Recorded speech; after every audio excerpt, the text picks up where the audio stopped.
Hey, this is Dr. Lisabeth Medlock from Life by Design Coaching with your life coaching tip of the week for the week of July 18th, 2011.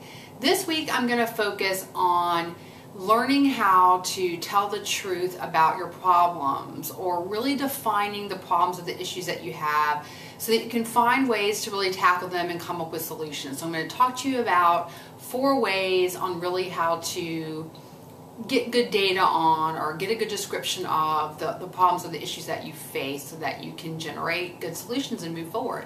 So the first thing you want to do when you're talking about your problems or your issues in your life that you want to work on is to be specific. Don't be general.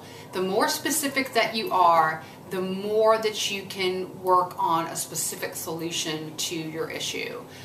So you want to have as much specificity as possible. So instead of just saying something like, "Oh, I'm a really bad parent," you want to be more specific and say something like, "Well, I don't really spend enough quality time with my family." So then the issue becomes time, and then you can find ways to deal with how you can spend more of that time. If you just say, "I'm not a good parent," that's so broad, it doesn't really give you anything to go on when you're trying to generate solutions. So number 1, be very specific in defining what your issues or problems are.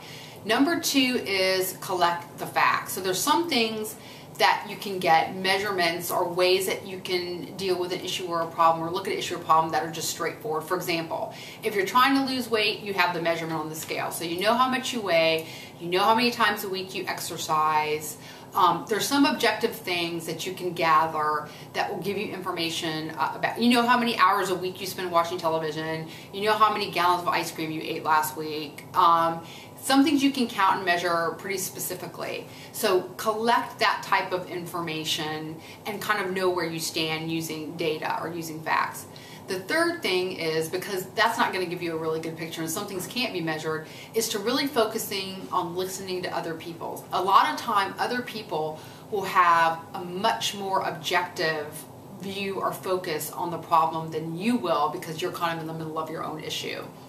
So think about what you do when you go in front of a mirror. When you go in front of the mirror, you suck in your gut, you smile, you try to look really great, and so it's kind of like you're kind of putting on a performance a lot of times when you're looking at yourself and when you're evaluating yourself. You don't do it as critically or as objectively as you can. Other people, especially those family and friends that are really close to you, if you ask them to be really honest with you about the issue or the problem, they can do a much better job in defining it for you and giving you feedback about it. If you ask them to do it in writing and evaluating it in writing, and to putting in writing, it even makes more sense. Because then you can have a kind of a written account of how they see you and how they see that issue or problem for you. The 4 things that you can do is really evaluate yourself. So get really centered about and be really truthful with yourself about the things that you do well, the things that you don't do well, the things that feel right, and get really honest about the things that you just don't feel good about. And do some really good self-reflection and do some really good self-evaluation. And the 5th thing is just do all of those things. Not one of the 4 methods is going to work on its own. You really need to do everything. Have specificity, collect kind of facts and data, listen to other people and ask for other people's opinions, and do self-evaluation. You really need to do all 4 of those things to get a really good handle on defining your issues and problems so that you can generate good solutions to move forward. This has been the Life Coaching Tip of the Week, and I'll see you next week for another one.